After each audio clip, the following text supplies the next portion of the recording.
vocês não esqueçam, foi a última revolta imperial, tá bom? Nós estamos fazendo essa revisão do Segundo Reinado para aqueles que perderam na aula passada e só para se lembrar. Ninguém vai aprofundar, não, vamos só conhecer, tá bom? Revolução Praieira em Pernambuco, tá certo? Foi a última revolta imperial, a última revolta interna que Dom Pedro II teve que combater. Tá certo?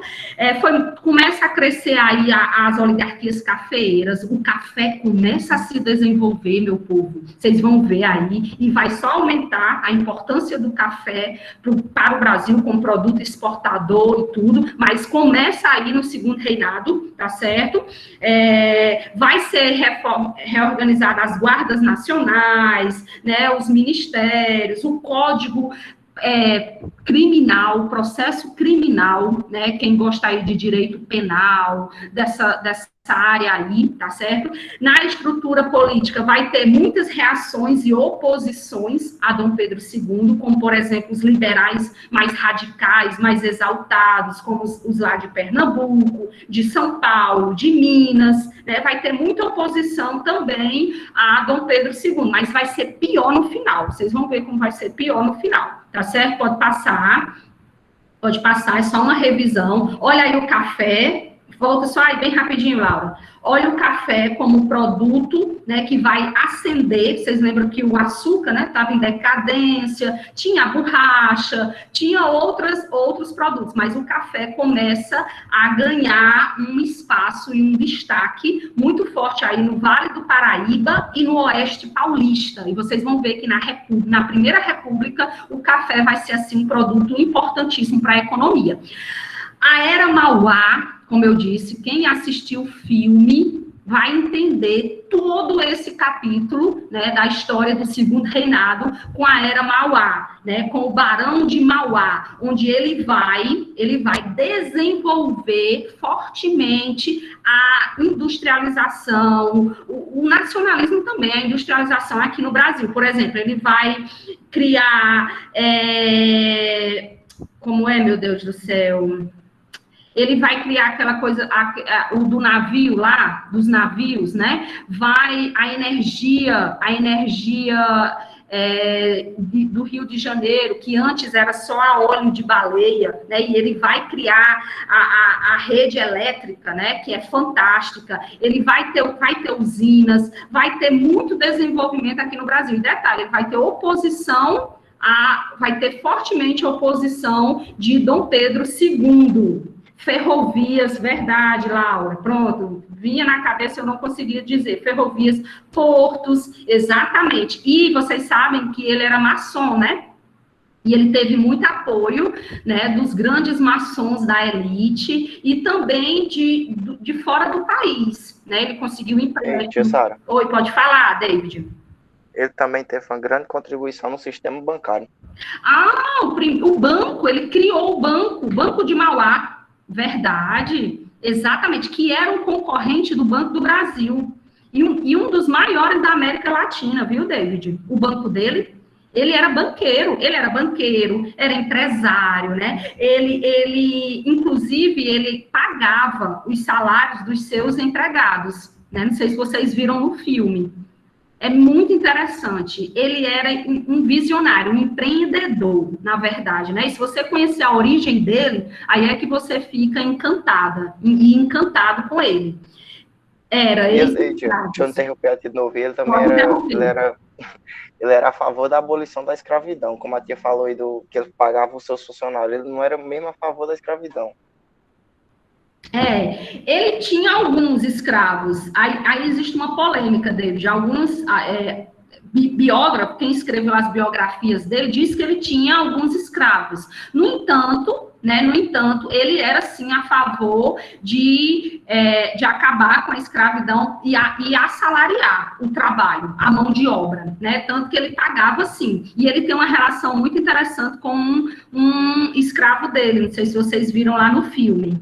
Muito humano, inclusive, né? Ele disse que nunca teria nenhum único escravo. Pois é, aí a polêmica está aí. Porque ele já teve, né? Mas ele lutou por isso, sim, viu? Pois é, eu falei isso com base no filme. Exatamente. É porque, David, os filmes nem sempre eles são fiéis aos fatos históricos. Tu sabe que os filmes, eles sempre trazem um lado romantizado dos acontecimentos, né? Aí você não deve se prender totalmente ao filme. Você também tem que ver a outra versão, o outro lado, tá entendendo? Mas ele era, sim, a favor da abolição, viu? Da escravização Mas do negro. era show, eu tinha aquele filme. Ele é show, Na é hora na hora verdade. que eu vi o nome assim, eu falei, deve ser massa, rapaz. Agora, na hora que eu comecei a assistir, é top, viu?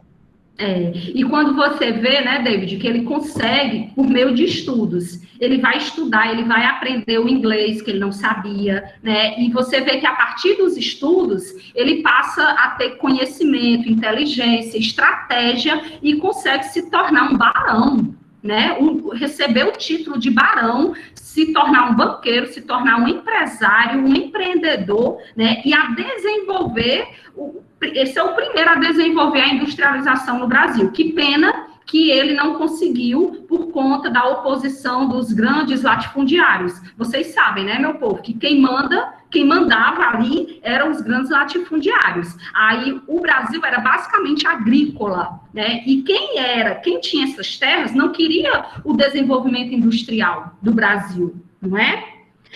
Valentim, Alex, o nome do escravo, fantástico ele, né? É tanto que antes de morrer, ele conseguiu tomar a pinga, né? A cachaça que ele tanto queria, mas é fantástico, fantástico. Um monte de idiomas, Laura. Quem não conseguiu, como é, Danilo, a República, quando foi instituída, foi apoiada pelos donos de terra, com certeza, os cafeicultores, justamente por essa abolição da escravatura, que deram prejuízos, exatamente, Danilo. Olha como vocês estão entendendo a essência, né, desse período, e foram esses grandes cafeicultores, latifundiários, juntamente com os militares, né, que vão derrubar Dom Pedro II. Vocês sabem disso, tá bom? Muito bom, obrigada pela participação, viu, de vocês. Show de bola. Olha como é bom, né? Como é bom ligar filme, ligar o que nós trabalhamos nas outras aulas. Eu acho que eu vou adotar mais filmes para as nossas aulas, viu? Pode passar, Laura. Mas se tiver alguma contribuição, alguém pode falar, meu povo. Não tenha vergonha nem timidez, não, viu? Nós estamos em casa, então é para ficar todo mundo à vontade. Pronto, nesse período também é marcado por uma necessidade, né, de forjar um nacionalismo, uma nacionalidade. É Dom Pedro II que consegue, né, projetar essa nacionalidade do país. Como? Ele vai usar o índio, a figura do índio como instrumento, né, para apagar a escravidão, ele usa o índio, que o índio é o primeiro habitante, né, do país e tudo mais, é tanto que vai usar a figura de Iracema, Dom Pedro II vai criar o IHGB, se vocês encontrarem em algum lugar, que é criação de Dom Pedro II, eu já vi em questões, Instituto Histórico Geográfico Brasileiro, ele era muito inteligente, Dom Pedro II, muito culto, muito letrado, né? Então, ele traz um pouco disso para o Brasil, tá certo? Pode passar, Laura, por gentileza. É só uma revisão, nós vamos já chegar onde nós queremos. Isso aqui, é a marca da mão de obra do Segundo Reinado. Ninguém fala em trabalho assalariado, pelo amor de Deus, no Segundo Reinado. Né? Você não é doido de cair na casca de banana se vinha em alguma questão falando em trabalho, mão de obra assalariada. Era escrava. O café, mão de obra escrava, no Segundo Reinado, tá certo? E tudo isso vai marcar o Segundo Reinado, principalmente as leis. Deixa eu ver se eu tenho outro slide, Laura. As leis, ou se é nesse, passa aí só para mim ver. Não, aí mesmo, no slide seguinte. Do jeito que estava. É porque está carregando. Tá lá, ó. Pronto. Esse esquema aí, depois, se vocês quiserem pegar, é um mapa mental, se eu não me engano, é do Descomplica, o site Descomplica, né? Ele disponibiliza alguns mapas mentais para o Enem e os vestibulares, e aí tem um resumão das principais leis abolicionistas que existiram no Segundo Reinado. Sara, é importante aprender? É muito importante vocês aprenderem essas principais leis, essas 5, tá certo? Por quê? Porque elas, quando cai alguma coisa no tocante à escravização do negro, vai cair também, possa ser que caia alguma lei abolicionista, e você tem que saber essas do Segundo Reinado, tá certo? A lei Bill Abden, vocês já ouviram falar? Que é aquela lei inglesa que proibia o comércio escravo internacional, o comércio internacional de escravos. Vocês lembram? O Brasil cumpriu? Não, né?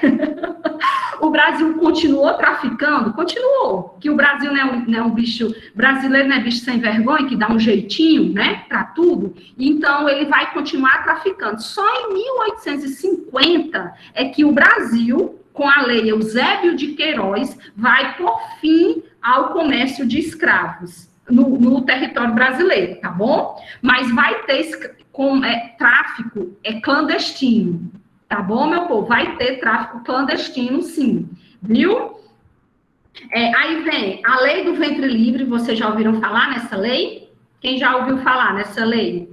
Que é aquele dos filhos dos escravos eram considerados libertos. Não era a escrava, era só o ventre dela que era liberta a partir de 1871. Não era grande coisa, meu povo. Porque quando tinha esse filho, até os 8 anos, ficava sob a tutela do dono da sua mãe, da escrava, né? E até os 18 ele ficava trabalhando para aquele senhor. Porque como era que ele ia viver? Sozinho, né? Então, era, de certa forma, ainda escravo daquele senhor. Não é um grande avanço, não é algo a se comemorar. Ninguém vai aplaudir a lei do ventre livre. E eu não quero que ninguém também aplauda a lei do sexagenário. É para ter vergonha dessa lei. De várias leis abolicionistas é para ter vergonha, mas essa é vergonhosa, né? Eu teria vergonha, que é justamente libertar os escravos maiores de 60 anos. Algumas leis falam em 65, tá certo? A partir de 65 anos seriam libertos. Sendo, meu povo, que é vergonhoso porque a expectativa de vida do escravo era muito baixa.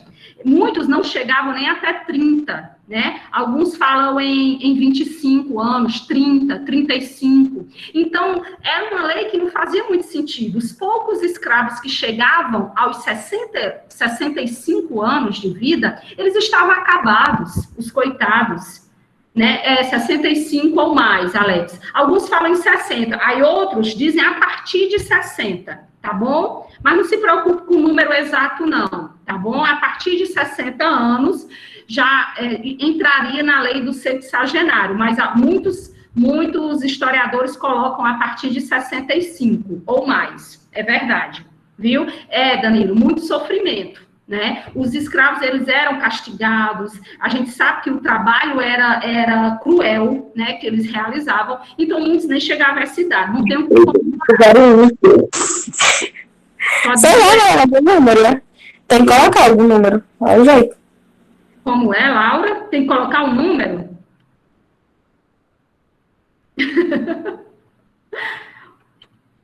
Pronto, Laura, Helena, eu não entendi bem, mas deve ser isso. E aí, Danila, a escravidão foi abolida em 1888 pela Lei Áurea. Tá bom, meu povo? Aquela famosa lei assinada pela princesa Isabel, né? Por que é assinada por ela? Seu pai, Dom Pedro II, estava na Europa, cuidando da saúde e tudo mais, e ela que estava aqui como princesa, né? Regente e tudo mais. E ela vai assinar por pressão também, não é porque ela era boazinha, né? Mas por pressão da Inglaterra, tanto que o Brasil é o último país a libertar os seus escravos. É uma vergonha, né, meu povo? Na América, uma vergonha. E foi assinado, só que também eu não teria muito o que comemorar. Eu poderia aplaudir, mas é um aplauso muito, muito sem graça, sabe por quê? Porque o que adianta libertar esses escravos e não dar nenhuma condição para eles se inserirem na sociedade, né? Como é que eu liberto o escravo e não dou um pedaço de terra para eles plantarem, não dou um emprego, não dou condições mínimas deles sobreviverem? Então, muitos preferiam ficar nos lugares que eles já estavam como escravos, do que ir embora e, sei lá, morrer de fome, por exemplo. Tá certo? ficavam sem nenhuma perspectiva, eram excluídos da sociedade. Está aí o nosso legado, né? E o quão nós ainda devemos. Por isso, eu sou totalmente a favor de cotas, de políticas públicas, para tentar reparar esse dano, essa ferida que nós abrimos, né, principalmente aí para os negros, escravos da nossa história, né, é vergonhoso, tá bom? Nesse período também, como forma de sanar a ausência de mão de obra escrava, nós temos os imigrantes. Tá certo, meu povo? Se não tem mais escravo, quem é que vai ser mão de obra? Quem é que vai trabalhar lá na lavoura do café? Os imigrantes, certo? E aí vão vir imigrantes, principalmente principalmente da Itália e da Alemanha, que estavam ali no processo de unificação dos seus países, tendo uma crise, então eles vêm para cá. Tem uma política, meu povo, olha como o povo é fácil de ser enganado, né? Muitas vezes, um senador chamado senador Vergueiro, ele foi para a Europa, né, e ele divulgou lá uma política, uma ideia de sistema de parceria, né, dizendo que esses imigrantes iriam vir para cá, ia ter vida boa, ia trabalhar, ia sustentar sua família, prometendo, igual os políticos fazem, né, prometendo mundos e fundos. Meu povo, quando os imigrantes chegavam aqui, era outra realidade. Eles já chegavam endividados, tendo que pagar a viagem, tendo que pagar todas as despesas, acabavam que eles tinham um trabalho escravo. No final, eles passavam a ser um tipo de escravo, né, disfarçado, tá certo? Olha a manobra, né? Isso para ser uma alternativa à crise da escravidão, ok? Pode passar, os imigrantes foi muito importante. Sim, nesse período também, volta aí, Laura, tem a política de branqueamento. Vocês já ouviram falar? Essa política, o Brasil já passou por isso? Passou. Né? O que é isso, Sara? Branquear o povo. Vocês já ouviram falar? Né? Em preconceito, em racismo, em discriminação. Foi uma fake news a vinda, a forma de atrair os imigrantes para cá, viu, Laura? E grande. Exatamente, disseminar uma história, uma mídia, né, falsa para atrair eles. Quando eles chegaram aqui, meu Deus, era uma tristeza. Outra realidade. Alguém escreveu algo lá em cima. Escravidão moderna, exatamente, essa romantização desses episódios que são pressão ou que não aconteceu da forma como é contada. Verdade, Danilo. Por isso que a gente tem que estudar a fundo a história. Por isso que é tão apaixonante a história. Porque quanto mais você estuda, mais você aprende e percebe que o que é contado para você, muitas vezes, não é a totalidade. Não é a verdadeira verdade. É uma verdade camuflada, disfarçada, né, e tudo mais. Pronto, passa aí, Laura, que aí representa a política de branqueamento. Vocês já viram essa imagem? Essa imagem já veio, se eu não me engano, em uma questão do Enem, ou foi de algum vestibular aí que eu tirei. Essa imagem, meu povo, é uma pintura que revela a ideia de embranquecimento do Brasil. Presta atenção na avó, a avó negra, ela está erguendo as mãos, agradecendo a Deus, porque o seu neto nasceu branco. Vocês têm noção? A avó negra agradecendo aos céus, porque o neto nasceu branco. Aí tu vê a filha dela, né, a filha da avó negra, ela é um pouco mestiça, vocês estão vendo? E o pai branco, vocês estão vendo o pai todo bobo, fake só, né? Fake só, mas olhando de lado, bobo, assim, tipo feliz, né? Isso é um retrato desse período, né? De embranquecimento. Eles difundiam também com os imigrantes. Esse pai, com certeza, é um imigrante. Diga aí, é tiringa não sei o quê, tiringa suprema não sei o quê. O áudio. O bom que é quando você liga esse áudio sem esperar, hein? Dá pra gente pegar... Hoje vai ter um conflito.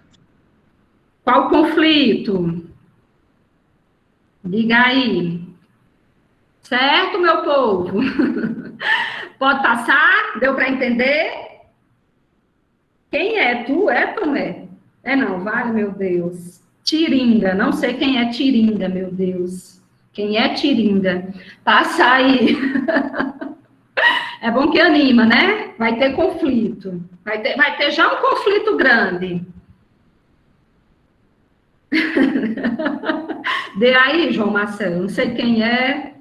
Tá certo, meu povo? Só para praticar aqui, bem rápido, para ver se vocês entenderam tudo isso que eu falei. Olha essa questão, eu não lembro qual é o Enem, perdão dessa questão. Ó, o recorte não me deixou colocar, olha, perdão, mas olha aí se vocês conseguem identificar essa resposta. É sobre a crise do escravismo. Quem pode ler?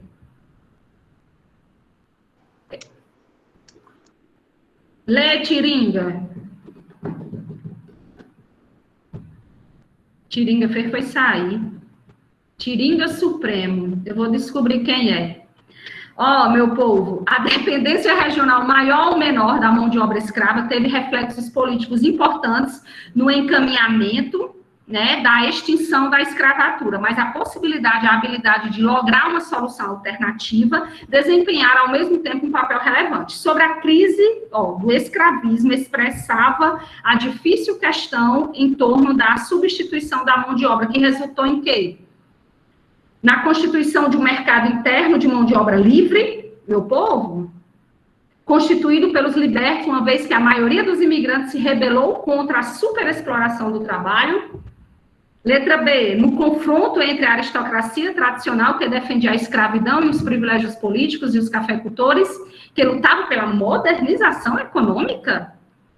C, no branqueamento da população, para afastar o predomínio das raças consideradas inferiores e concretizar a ideia do Brasil como modelo de civilização dos trópicos. Essa questão, vai cair uma questão parecida no Enem.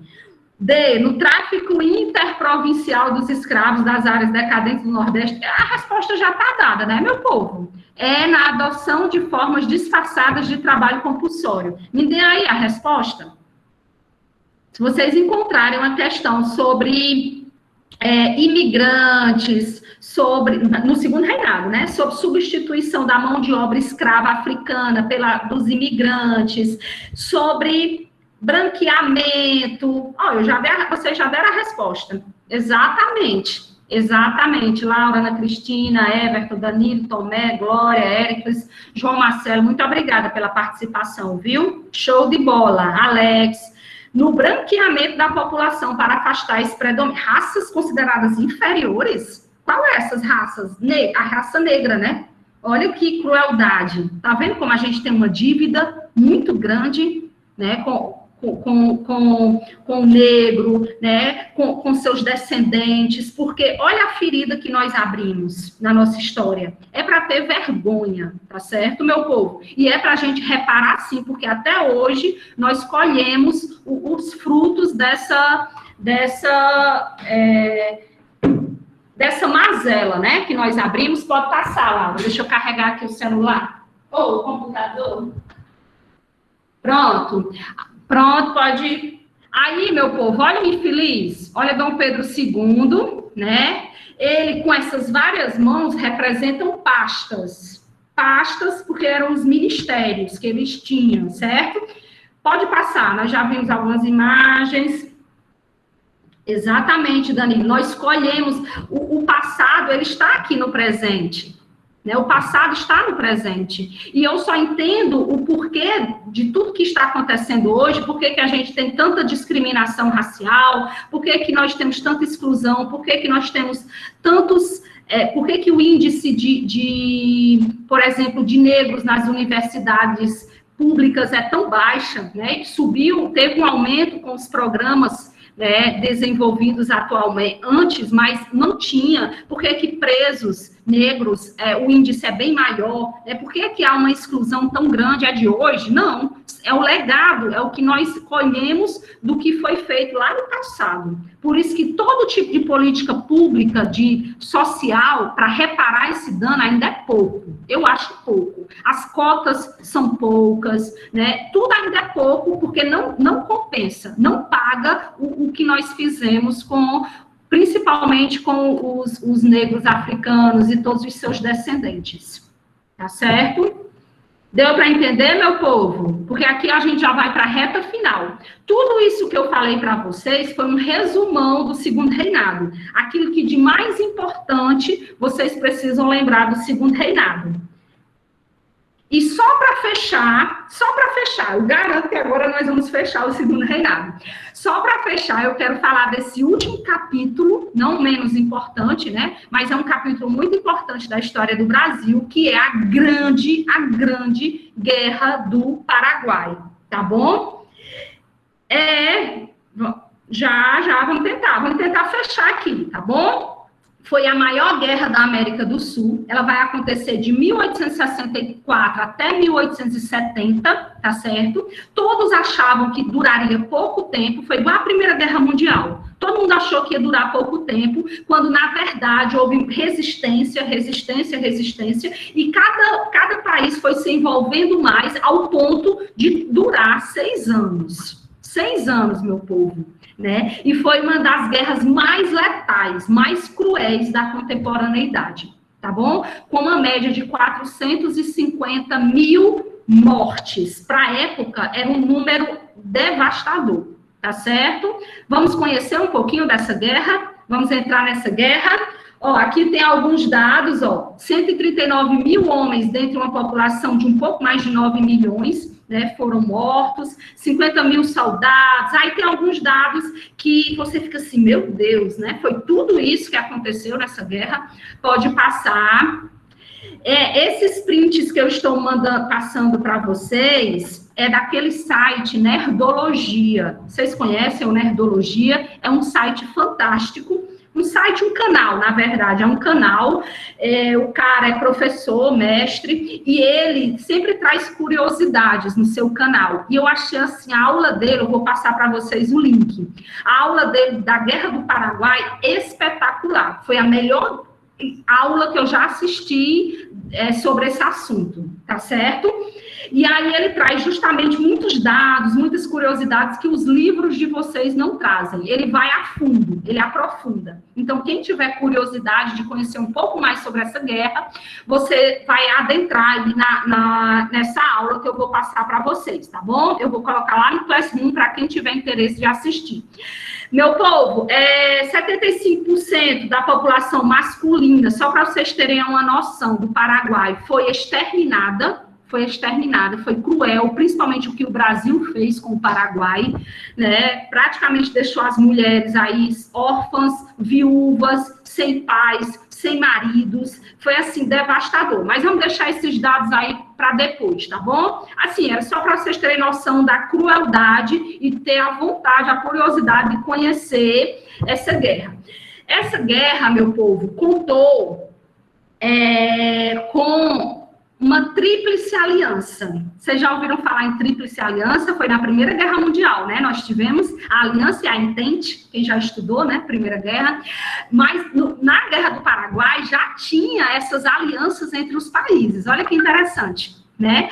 E foi Brasil, Argentina e Uruguai contra o Paraguai. Eita, desmantelo. Vocês estão prestando atenção? Vai já passar, pronto. Vai ser essa disputa do Brasil, Argentina e Uruguai contra o Paraguai. Isso, o Brasil tendo apoio da Inglaterra. A Inglaterra ainda vai ficar do lado do Brasil contra o Paraguai.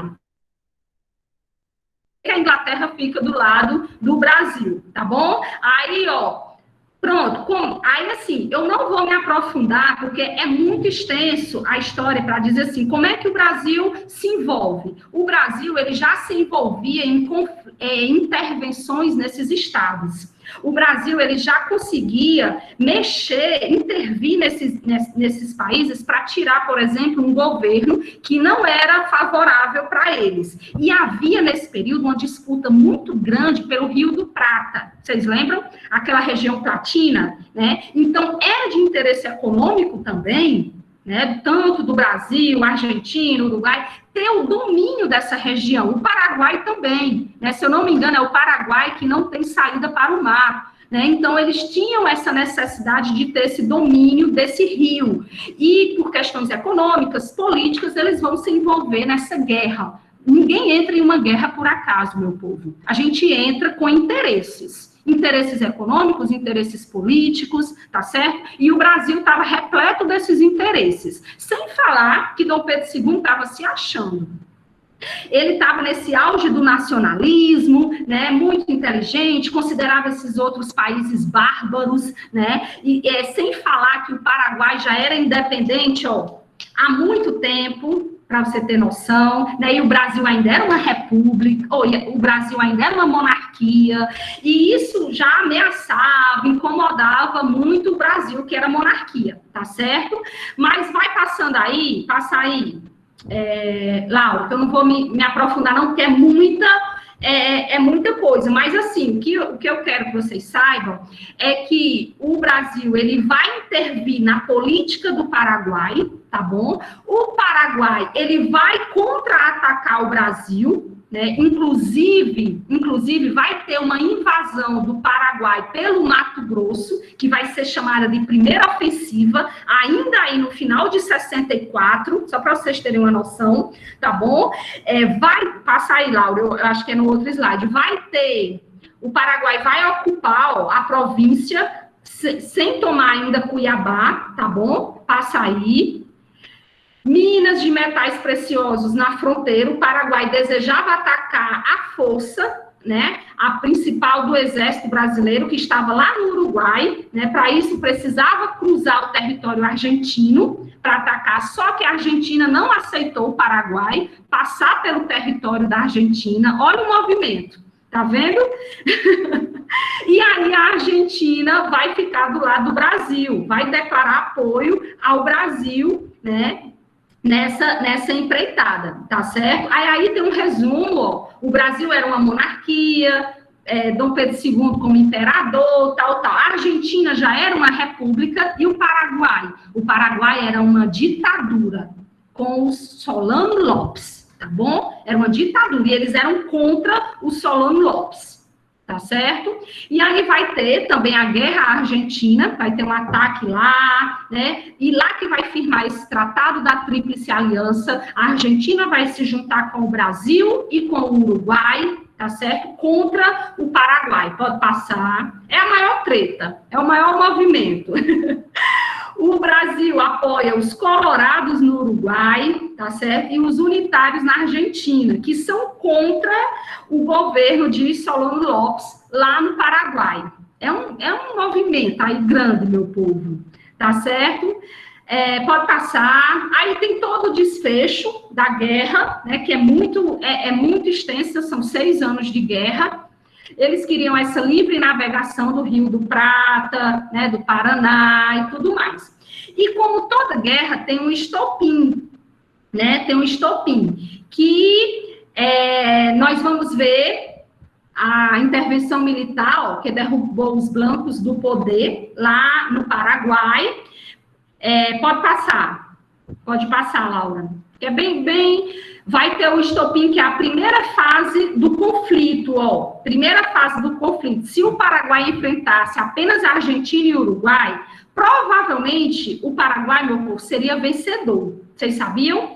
Por isso precisava atacar primeiro e tentar impor uma rápida derrota do Brasil. Só que isso não aconteceu, porque houve essa aliança da Argentina, Uruguai e o Brasil. O Paraguai, meu povo, tinha um exército muito forte, tinha um exército muito grande, né, com uma média de 60 mil soldados. Então era muita gente. O Brasil, meu povo, se eu não me engano, tinha 18 mil soldados. Só para vocês terem uma noção, né? 16 por aí. E depois é que vai aumentar. Por que vai aumentar? Porque Dom Pedro II viu que o negócio era sério, e começa a convocar escravos a também se alistar e participar do exército, prometendo que se esses militares, esses escravos se alistassem, eles teriam a liberdade. Meu filho, que teve de escravo, né, se alistando, então vai aumentar o exército do Brasil, mas o Brasil não tinha um exército formado. A consolidação do exército vai ser com a Guerra do Paraguai. tá bom? E aí vai ter várias batalhas, ó, Batalha de Jataí, tem a Batalha do Riachuelo, né, que foi uma grande vitória para o Brasil. Olha a esquadra brasileira, né, que eu quero só ressaltar aqui que nessa esquadra brasileira, muitos dos canhões e navios que foram construídos foi justamente lá pelo Barão de Mauá. Mauá era contra a Guerra do Paraguai, só que ele acabou dando esse suporte no sentido de vender, ele era empresário, né? Então ele lucrou vendendo muitos canhões para o Brasil lutar na Guerra do Paraguai, tá bom? Olha a esquadra paraguaia, o desmantelo que era. Passou no filme, não foi, Laura? Como é, Ítalo? Os oficiais tinham muitos benefícios nas ditaduras, com certeza. Com certeza, vocês vão ver. Até porque muitos militares estão por trás de muitos golpes ditatoriais, viu, Ítalo? Você vai ver não só na história do Brasil, mas na história do mundo, tá certo? A Inglaterra sempre se envolvendo em uma guerra, sabe por quê, Cleberson? Você sabe, né? Porque a Inglaterra, ela sempre vai ter um interesse se beneficiar. Ou ela vai emprestar dinheiro, ou ela vai financiar, vai dar armamento. Porque você lembra que a Inglaterra era superpotência industrial, mas sabe por que a Inglaterra também se envolve nessa guerra do Paraguai, meu povo? Porque a Inglaterra não queria o Paraguai como um concorrente. Não sei se vocês sabem, o Paraguai, mesmo tendo uma ditadura, estava se desenvolvendo muito industrialmente. O Paraguai estava desenvolvendo uma industrialização no seu país, coisa que o Brasil não estava fazendo, né? O Mauá tentou, mas o Dom Pedro II não deixou. Vocês lembram, né? Então, a Inglaterra não queria uma concorrente aqui na América, ela queria mercados consumidores, ela não queria um país industrializado, né? Por isso que a Inglaterra também, no começo, ela era contra, ela não queria essa guerra, mas depois ela vai se beneficiar da guerra, tá certo? E vai apoiar e vai decidir aí o fim, né, da Guerra do Paraguai, tendo a vitória, a Tríplice Aliança, Brasil, Argentina e Uruguai. Eu já contei o final, né? A vitória vai ser do Brasil, mas não tem nada que comemorar, viu, meu povo? Aí, ó, vai ter vários conflitos na segunda fase, vai ser 6 anos de muitas batalhas, muitos conflitos, né? Olha, nas trincheiras, os soldados uruguaios, momento em que ocorreram as principais batalhas, e aí, enfim, a vitória aliada, tá certo, meu povo? O que é a vitória aliada? A vitória da Tríplice Aliança. Solano Lopes, né, segundo presidente constitucional da República do Paraguai, decide realizar uma grande ofensiva, ele vai lutar até o fim, infeliz. Ele não nega fogo, não nega fogo. Chega um momento, meu povo, é tão triste, chega um momento na história da Guerra do Paraguai que o Paraguai já não tem mais soldados adultos para lutar, porque já morreram todos. Sabe o que é que o Solano Lopes faz? Convoca crianças para lutar. Vocês acreditam? Para ir para a linha de frente? É fato histórico isso. Crianças, adolescentes, sem nenhum preparo para lutar também, para você ver a que ponto chega a guerra, né? Como bloquear o comércio entre outros países para se beneficiar. A Inglaterra, né, João Marcelo? Com certeza. A net dela caiu, não tem problema, Alex. Tudo bem, é o auge mesmo. No filme mostra, né? Para ajudar Dom Pedro II, Mauá, não foi, Laura? Mas ele não ganhou quase nada com isso, só perdeu, porque ele queria ganhar confiança, exatamente. Tem essa manobra aí, essa estratégia. Dom Pedro II via ele como um inimigo, claro, né? Que ia contra o que havia sido desenhado. Verdade, muito boa, viu? As contribuições, pode passar. Pode passar, tá terminando, meu povo, deixa eu ver a hora, ai meu Deus, tá terminando, é porque a gente se empolga, né? Guerra, a gente acaba se empolgando, né?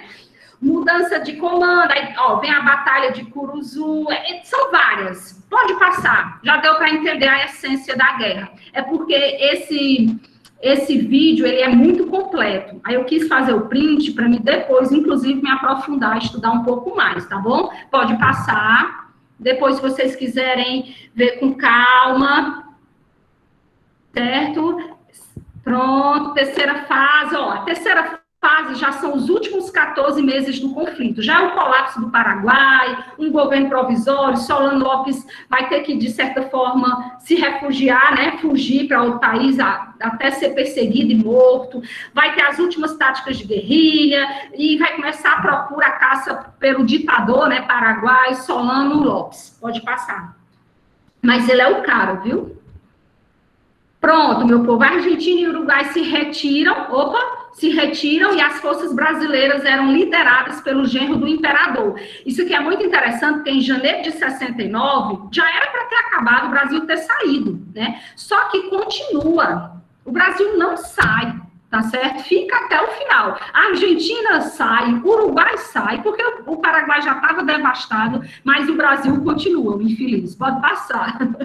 Pode passar. Está chegando a reta final, sua dívida impagável de guerra foi finalmente perdoada pelo governo brasileiro em 43, o Paraguai foi ocupado até 76, perdeu territórios para o Brasil, para a Argentina, ficou com sua economia devastada, meu povo. Essa guerra acabou com o Paraguai, acabou, tá certo? Fortaleceu o governo nacional da Argentina, né, a superação de conflitos, enfim, tá certo? Aqui são os principais, olha aí, volta aí, bem rapidinho, Laura. Acho que foi o Ítalo que falou, né, sobre os militares. Olha aí a presença forte dos militares nessas guerras. Vocês conhecem, vocês vão já ouvir falar nesses caras, Floriano Peixoto e Marechal Deodoro da Fonseca. Eles foram, né, uns dos líderes militares que estavam aí à frente das tropas brasileiras na Guerra do Paraguai. Guarda esses nomes, porque eles vão ser os primeiros presidentes da República da Espada, a primeira República do Brasil, tá bom? Pronto, 2 frouxos. Yasmin, o pior é que eles são frouxos mesmo, porque eles abandonaram. Quem teve que assumir foi o marido da princesa Isabel, né, o genro de Dom Pedro II, que me falhou, me esqueci o nome do infeliz, que ele não é nem lembrado muito na história. Não terminaram, sim, e ainda nem terminaram os mandatos, porque vocês vão já ver o que aconteceu, né, com eles. É uma decepção o início da República, Yasmin, é uma vergonha, na verdade, não vou mentir para vocês, tá certo? Pronto, aí, ó, o que é que essa guerra trouxe? Endividamento, né? A guerra causou gastos, meu povo, 614 mil contos de réis, tal, escravidão, né? Tal. Vou passar aí, bem rápido. Profunda crise econômica, né? Mas o que foi pronto? É isso que eu queria chegar. O que foi que já estamos na reta final, viu, meu povo? O que é que merece destaque? O que é que a gente precisa aprender sobre tudo isso? Que com a Guerra do Paraguai houve um fortalecimento muito grande dos militares, principalmente aqui no Brasil, Ítalo. Foi Ítalo que falou, não foi? Principalmente aqui no Brasil, tá certo? O Exército passou a ter agora uma consolidação, uma formação, uma forma. E quem foi lutar na Guerra do Paraguai, quando voltou se achando, dizendo, rapaz, a gente pode, se a gente derrotou o Paraguai, a gente pode derrubar também, por exemplo, um rei, a gente pode derrubar a monarquia, tá entendendo? Além da crise econômica, né, que já existia no Brasil, as questões relacionadas à escravidão, as leis abolicionistas, que isso vai desagradar muito fortemente a elite, os donos de escravos, e vai juntar tudo isso, né, para ter um golpe. Vai ser um golpe militar. Sabe, eu posso falar em golpe? Pode. A história do Brasil é marcada por golpes, tá certo? Não houve revolução, foi um golpe mesmo. Tira um e coloca outro. Tirou Dom Pedro II e colocou os militares no poder, tá certo? Que nós vamos já ver, né? Já antecipei. Floriano e Deodoro da Fonseca, os 2 marechais. Nós vamos já ver que eles vão ser os primeiros presidentes dessa nova república, tá certo? Passa aí, Laura, estamos terminando. A política brasileira, não, aí é um pouquinho, pode passar, é mais profundo isso aí. Pronto, além disso, meu povo, tem uma curiosidade, um babado, uma fofoca também, mas diz que é verdade. Vocês já ouviram falar na questão Christian?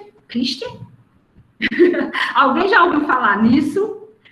Foi uma questão bem emblemática, foi como é que eu posso dizer, uma quebra na relação com a Inglaterra. A relação do Brasil com a Inglaterra não foi sempre amor, paz e amor, não. Vocês sabiam? Houve um período que houve uma quebra nas relações diplomáticas entre o Brasil e a Inglaterra. Vocês sabiam disso? Como foi isso? Foi porque o chefe, como é, meu Deus? Passa aí para mim ver se eu coloquei. Laura, acho que eu não coloquei, só coloquei esse aí, né? Não, pode passar. Aqui, ó, foi um soldado voltando da Guerra do Paraguai e olhando seus familiares sendo ainda escravizados, né? E ele vai se revoltar, vai ficar sem acreditar que tudo isso estava acontecendo. Mas passa aí para ver se eu coloquei mais detalhado, senão eu só conto para vocês. Desgaste da monarquia, pode passar. Aqui também é um mapa mental que ajuda muito. Não, deixa eu ver, pronto? Acho que só. Deixa eu falar. Pode minimizar aí. Pode minimizar. Laura, pode tirar. Não, depois a gente vê essa questão, só para fechar com essa questão, tá? Bem rápido. Meu povo, a questão Christian, é uma questão que abalou as relações do Brasil com a Inglaterra, porque um chefe lá, é como se fosse o embaixador, né, da Inglaterra, representante da Inglaterra, o Christian, que estava aqui no Brasil, ele faz umas loucuras, né, umas certas loucuras contra o segundo reinado, o que vai gerar uma instabilidade. Como assim, Sara? Por exemplo, ele coloca os navios, os canhões, para bombardear a capital do Rio de Janeiro. Vocês acreditam que ele faz isso, né? E aí, isso vai gerar, assim, um alvoroço. E ele ainda prende uns militares que vão saquear, militares brasileiros que vão saquear uma coisa assim, um navio inglês que afunda, que embarca lá numa praia, e eles vão lá saquear, que o brasileiro não é isso, né? Quando tem uma oportunidade, né, vai lá, e ele fica revoltado com esses militares, pede para esses militares brasileiros serem punidos, Dom Pedro II não faz nada, e isso gera um mal-estar. Né, gera um mal-estar. Sem falar, ainda teve isso, Dom Pedro II fez uma festa do aniversário lá, convidou o cara, esse Cristo, e ele não foi. Pensa a ofensa, pensa que desaforo, né, não ir. Então, foi um abalo nas questões diplomáticas entre a Inglaterra e o Brasil, mas que foi resolvido, né, até na Guerra do Paraguai, eles já estavam juntos, foi feito um acordo lá, mas durante 2 anos houve esse rompimento, não havia comunicação, diálogo, comércio com a Inglaterra. Olha que interessante, foi só esse momento, mas não foi guerra, viu? O Brasil não decreta guerra à Inglaterra, nem a Inglaterra decreta guerra ao Brasil. Foi só esse mal-estar, essa relação desgastante entre o Brasil e a Inglaterra, tá certo, meu povo? É só uma curiosidade. Vocês estão vendo essas duas imagens? Só para fechar essa questão, vocês estão vendo essas duas imagens? Sim, né? Dá para ver. Pronto, passa aí, só para vocês terem noção. Essa questão também se eu não me engano, se não é do Enem, é de algum vestibular, ou essa ou URCA. As imagens que retratam Dom Pedro I, aquela primeira, volta aí, eu esqueci de dizer, Laura. Dom Pedro I, lembra essa imagem que foi construída? Acho que eu até falei no primeiro reinado para vocês, que foi uma construção histórica, né, para mostrar a independência do Brasil como esse heroísmo, essa coisa toda de Dom Pedro I. E essa segunda é Dom Pedro II, né, olha a barba, velho, tal, passa aí. Aí, ó, olha a questão, o que é que pede? Traz essas duas imagens de Dom Pedro I e Dom Pedro II e procura transmitir determinadas representações políticas acerca desses dois monarcas e seus contextos. A ideia que cada imagem evoca é o quê, meu povo? Respectivamente. O que é que vocês acham? Tá só caindo, né? Nós estamos terminando, Alex. Entendo, Danilo. Oh, meu Deus, é a internet, né, meu povo? Alex diz que a Inglaterra foi a principal beneficiada na guerra. Com certeza. Esse golpe estava previsto para 20 de novembro, mas teve que ser antecipado. Exatamente, nós vamos ver, Alex. Verdade. Condideu. Alex, muito bom, obrigado. O genro de Dom Pedro II, viu, meu povo? O marido da princesa Isabel. Não fez grande coisa, não, ele não. Pronto. E aí, chuta, B. Olha aí, tá na cara, né? A primeira imagem, mostra aí, Laura, a primeira imagem, liderança política de Dom Pedro I, olha aí, liderança política, aquele carisma, e no segundo, essa estabilidade política, que foi o que aconteceu, de certa forma, no segundo reinado. Só teve uma revolta, né? Foi um pouco tranquilo aqui dentro, mas a gente viu que lá fora o desmantelo estava grande, né? Principalmente no final. Pode passar. Eu não acho que eu nem coloquei a resposta. Pronto. Tem essa do Enem 2015. Vocês ainda aguentam? É a B mesmo, viu, Laura? Eu não coloquei a resposta, mas depois vocês podem conferir a letra B, tá certo? Pronto. Vocês aguentam essa última? Enem 2015. Eu acho que vale a pena resolver questões, meu povo. A cada conteúdo estudado, resolvam questões, né? Resolvam questões para você entender melhor, ver como é que o Enem cobra, como é que os vestibulares cobram, viu? Não achem ruim resolver questões. Vamos resolver essa aí? Essas imagens de Dom Pedro II foram feitas no início dos anos 50, pouco mais de uma década após o golpe da maioridade. Considerando o contexto histórico em que foram produzidas e os elementos simbólicos destacados, essas imagens representam o quê? Um jovem maduro, olha aí, essas imagens aí, ó. Um jovem maduro que agiria de forma irresponsável, imperador adulto, Dom Pedro II, imperador adulto que governaria segundo as leis, líder guerreiro, soberano religioso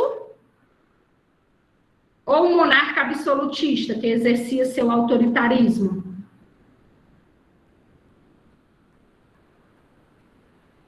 Acha que é? Éricles, Alex, Everton, acha que é. Passa aí. Acho que eu não coloquei também a resposta. Passa aí, Laura. B, meu povo, ó. Imperador adulto que governaria segundo as leis. Ele era um monarca absolutista? Era. Exercia autoritarismo? Exercia. Só que a imagem não está passando essa ideia. É a ideia de um imperador adulto. Ele era novo. Era verdade, Andressa. Ele era novo, ele assumiu com 14 anos, né?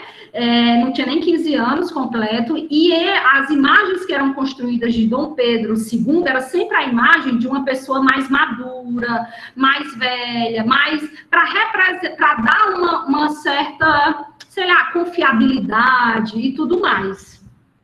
Tá vendo como confunde? O Enem faz isso com a gente, meu povo. O Enem faz isso com a gente. Por isso que a gente tem que estar resolvendo muitas questões, né? Tá tentando dar muito isso. E para fechar, só para fechar nossa aula, quem tiver interesse, né, de se aprofundar, estudar alusões históricas, o que é isso, Sara? É citar um acontecimento histórico na sua redação, para que sua redação atinja nota 1000. Eu trouxe um exemplo que você pode usar o segundo reinado na sua redação. Vocês acreditam? Ó, por exemplo, essa redação, nota 1000, do ano de 2017, na sua introdução, ela citou o segundo reinado. Olha como é massa. Olha, já pensou, né? Tu citar o segundo reinado, dependendo do tema, o avaliador, assim, vai brilhar os olhos quando lê a tua redação, tá bom? Olha como é legal. Ó. No Brasil, o início do processo de educação de surdos, o tema era sobre educação de surdos, alguma coisa assim. Remonta ao segundo reinado. No entanto, esse ato não se configurou como inclusivo, já que se caracterizou pelo estabelecimento de um apartheid, separação educacional, ou seja, uma escola exclusiva para tal público, segregando dos que seriam considerados normais pela população. Lembra, eu disse para vocês, Dom Pedro II, ele investiu muito em educação, cultura e tudo mais, só que não era uma educação para todos, a gente sabe disso, né? Era só mais para elite e tudo mais. Tá certo? E pronto, meu povo, a gente passou do horário. Eu quero só pedir desculpas, eu tenho que começar com os primeiros anos, mas eu quero agradecer imensamente por vocês terem participado desse momento, por terem, deixa eu fechar aqui, por terem